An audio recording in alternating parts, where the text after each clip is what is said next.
देखिए गुरु, हमें लगता है कि आजादी 1947 में नहीं मिली और न 2014 में मिली है। असल मायने में आजादी हमें आज मिली है। बहन कंगना रनावत के वीडियो देखने के बाद इनका मामला ही कुछ अलग है। हमें ऐसा लगता है कि भगवान ने इन्हें इस गोले के लिए नहीं बनाया था, गलती से उन्हें इस गोले में भेज दिया गया। इनकी जबान और दिमाग एक दूसरे के कांटेक्ट में नहीं रहती। ये कब क्या बोल जाए कुछ पता नहीं। इनके भाषण सुनने के बाद बिल्कुल आज आपको भी लगेगा कि इनकी जबान और दिमाग एक दूसरे के कांटेक्ट में बिल्कुल भी नहीं। अब इनकी जबान मोदी जी के लिए बहुत ही बड़ी समस्या बनती जा रही है और मुझे ऐसा लगता है कि प्रधानमंत्री के पद पर होने के बाद मोदी जी से सबसे बड़ी चूक हुई है कि इनको बीजेपी से सीट दे दी गई। ये कब क्या बोल जाए कुछ पता नहीं, क्योंकि इनकी जबान और दिमाग एक दूसरे के कांटेक्ट में बिल्कुल भी नहीं रहते। सबसे पहले इनका एक वीडियो आप देखिए। जो आजादी मिली है वो 2014 में मिली है। जी हाँ, आपने बिल्कुल सही सुना। आजादी हमें 1947 में नहीं मिली, आजादी 2014 में मिली। और मुझे ऐसा लगता है कि इनके वीडियो देखने के बाद असल रूप से हमें आज ही आजादी मिली। देखिए 1947 के पहले जो फ्रीडम फाइटर थे, जो स्वतंत्रता सेनानी थे, उन्होंने आज के इस भाषण के लिए अपनी शहादत दी थी। आज जो कंगना रनावत जी जिस तरीके से बोल रहे हैं, कह रहे हैं कि आजादी 2014 के बाद मिली है, उसके लिए भगत सिंह फांसी पर चढ़े थे, सुभाष चंद्र बोस जी उसके लिए वीर गति को प्राप्त हुए थे, चंद्रशेखर आजाद जी ने कंगना रनावत की इन्हीं भाषणों के लिए खुद को गोली मारी थी। अब बहन जी का तो मानना यही है कि 2014 के बाद ही हमारा भारत असल रूप में आजाद हुआ। तो मुझे ऐसा लगता है कि बहन जी का जो है दिमाग जवान सच में बिल्कुल एक दूसरे से कांटेक्ट में नहीं, जैसे हार्दिक पांड्या के कांटेक्ट में नताशा जी नहीं। अब देखिए दोस्तों, दूसरा भाषण आप लोगों को मैं सुनाता हूँ। इन्होंने कहा कि आजादी हमें भीख में मिली। सुनिए जरा। आजादी अगर भीख में मिले तो क्या वो आजादी हो सकती है? आप खुद बताइए।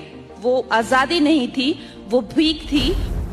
हाँ, आजादी हमें भीख में मिली है। इनके हिसाब से 2014 के बाद मोदी जी ने असल रूप में हमें आजादी दिलाई। दीदी, आपके चरण कहाँ हैं? 100 बाहर आपको चरण स्पर्श हमारी तरफ से। मतलब सच में आप क्या कैसे कब बोल जाती हैं कुछ आपको पता नहीं चलता है। अब कभी ये किसी बड़े वरिष्ठ नेता को छोटा पप्पू बोल जाती है, तो कभी किसी मुख्यमंत्री की तुलना ये सूर्पणखा और ताड़ुका से कर देती है। असल रूप में अगर आपका कुछ ऐसा ही नाम रखा जाए तो आपको कैसा लगेगा? हमें अब ऐसा लगता है कि हम शायद आपको लेडी पप्पू नाम से भी बुला सकते हैं। मैडम जी, वो गाल कौन सा था? गाल? क्योंकि राहुल भैया तो हमारे जितना बोलते थे आप उससे 8 से 10 गुना ज्यादा एडवांस बोलने लगी, और ये सारी बातें बीजेपी के माथे पर बोझ बनती जा रही, मोदी जी के लिए भार बन गई। अब मोदी जी को और बीजेपी को सफाई देनी पड़ती है कि साहब ये बीजेपी की तरफ से नहीं कहा गया। मैडम जी किसानों को लेके इतना सीरियस हो जाती हैं, इतना सीरियस हो जाती हैं कि किसानों को लेके पता नहीं कब क्या बोल जाती हैं। ये बांग्लादेश की तुलना भारत के किसानों से कर देती हैं। जो बांग्लादेश में हुआ ना, वो यहाँ होते हुए भी देर नहीं लगनी थी।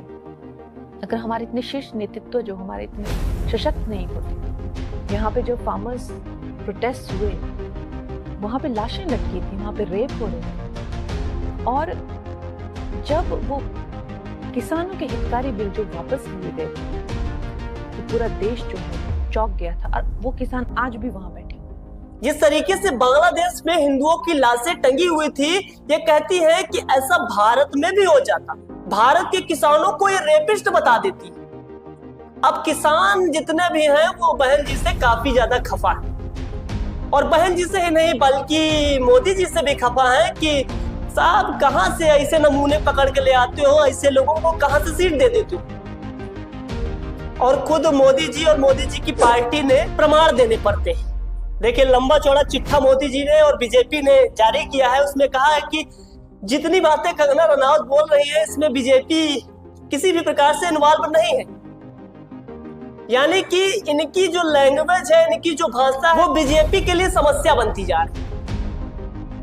इन्होंने सबसे बड़ी बात तो यह कह डाली कि भारत में जो है अमेरिका और चाइना दंगे करवाना चाहता है। वो बड़ी लंबी प्लानिंग थी जैसे बांग्लादेश में हुई। तो इस तरह के षड्यंत्र, और आपको क्या लगता है किसानों, चाइना, अमेरिका, इस तरह की जो विदेशी जो शक्तियां हैं वो यहाँ काम कर रही हैं।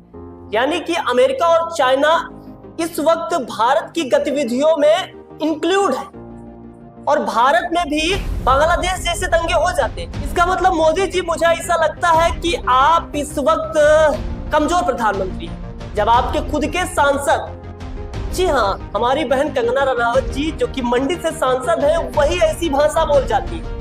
किस तरीके से वो कहती हैं कि भारत में भी ऐसे दंगे हो जाते, तो मोदी जी के लिए बिल्कुल ये बहुत बड़ी समस्या बनती जा रही है। और मुझे ऐसा लगता है कि कंगना जी को कान पकड़ के भारत के किसानों से माफी मांगनी चाहिए। अगर आप भी भारत के ही किसान हैं तो आपको क्या लगता है, अपनी राय जरूर दीजिएगा। और कंगना जी को माफी मांगनी चाहिए या फिर नहीं, नीचे कमेंट्स बॉक्स में जरूर लिखिएगा।